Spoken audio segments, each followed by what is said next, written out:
This analogy, the hummingbird nourishes itself from the nectar of the flower. The hummingbird doesn't go eat at the garbage or eat at anything that doesn't serve it, so it knows the garbage exists. The hummingbird sees the garbage and it just goes to the nectar. So in a lot of ways, I am a Christ emulator. I consider myself a believer in the Trinity, the 3-in-1, the Alpha and the Omega. But what is really interesting about that is the Bible says all throughout the Bible, be still and know I am Lord, but I didn't have tools to still my body and my brain until I became a yoga teacher and I learned all this breath work and movement. And like, for example, this morning I woke up and I'm still a little stiff here in my shoulder area. So I'm gonna talk to you and take care of that. So this is a Theracane, and I am not endorsing it, but I love it. I am not a influencer where I have money, where people are giving me money to talk about products.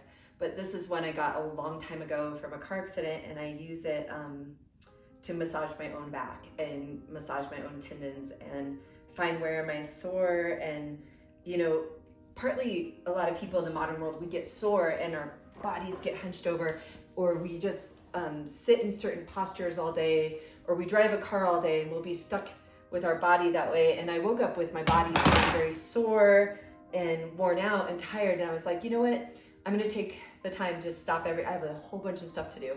But I was like, I'm not going to regret taking the time to have tea, intentional tea, taking the time to have an intentional practice where I intuitively listen to my body and go, where am I sore? Oh, I need to crack my back here. I need to move my body this way. And that's how I teach. I teach intuitively. So if you tell me where you're sore, you tell me where parts of your body are having problems, I will make sure we touch on movements that address those areas. And I always ask people that come to my sessions or my retreats, is there anything else that I could help you with releasing tension out of that area of your body? Even in my practice, I broke down crying a little bit. I don't know if you noticed because I had it on fast forward, on time lapse, but when you do yoga, when you move your body in certain ways, you can release trauma that's held cellularly in your body. And there's lots of proof of that, educational proof, science, philosophical books, science articles.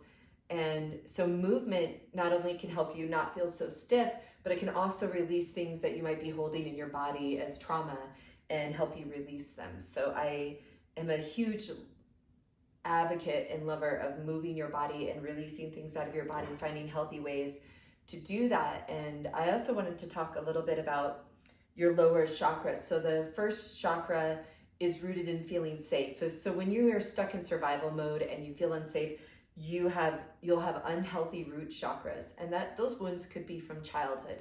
And then your second sacral chakra is your emotions. How do you process your emotions? Do you allow your emotions? Do you feel your emotions? Do you hinder your emotions and sequester those energies?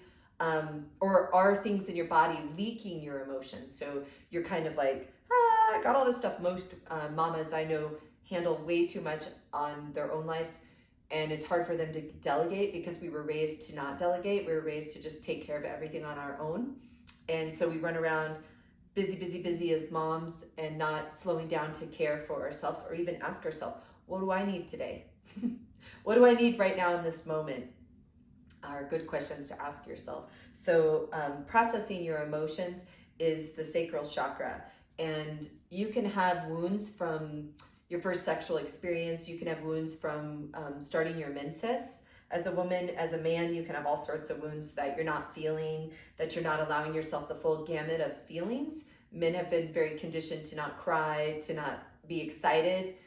Be quiet, calm down. Like boys particularly were told to calm down because they have big emotions and they weren't allowed usually to feel them as toddlers.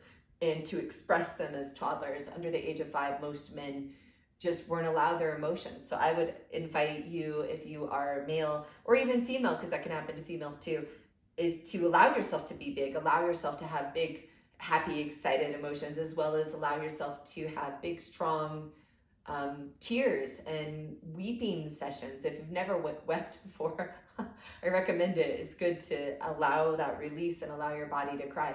If you need a movie, I don't know anybody who can watch the movie The Cove and not cry. So I would highly recommend, if it's hard for you to cry, if it's hard for you to, if you're so disassociated from your emotions, I recommend watching the movie The Cove, and tell me in the comments if you didn't cry. It's a documentary.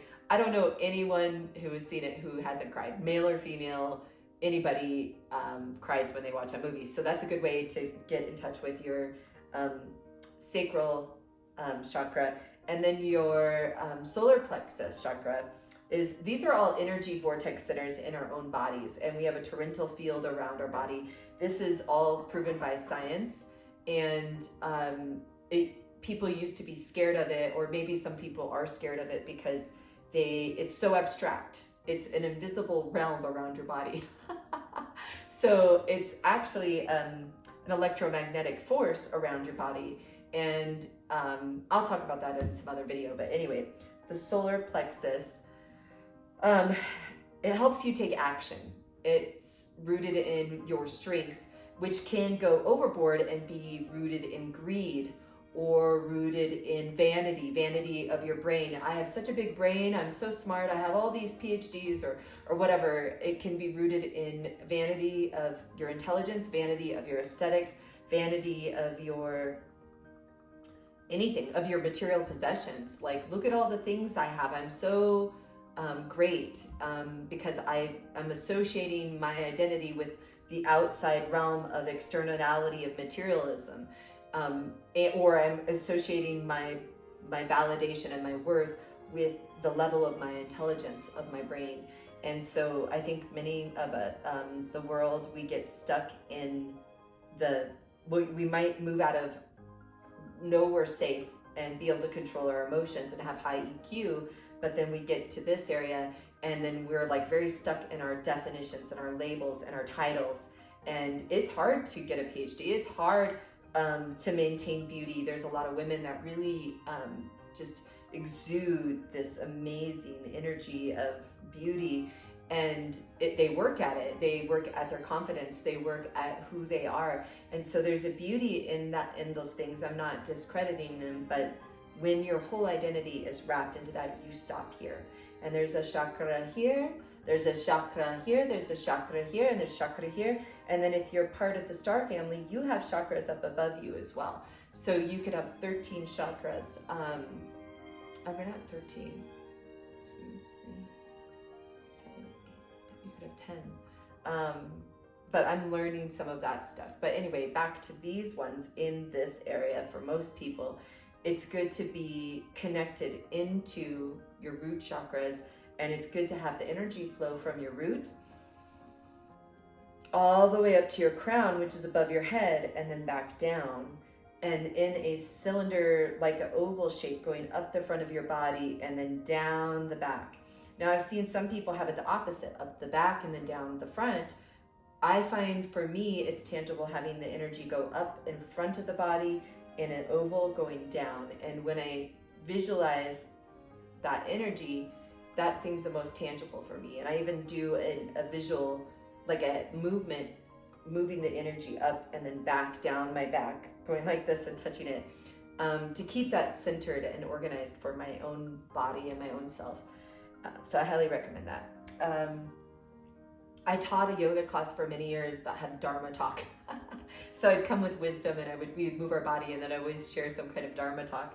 But the biggest thing that I wanted to share today was about the getting out of these lower 3 chakras and really self-reflecting on yourself. Because if you are stuck in these lower 3, the solar plexus, the sacral chakra, some women live in the sacral, some men live in the sacral chakra, and the Muladhara root chakra. It's okay. I mean, I'm not like, it's not a judgment. It's just when you are in those lower 3 chakras, you can be easily manipulated and easily controlled.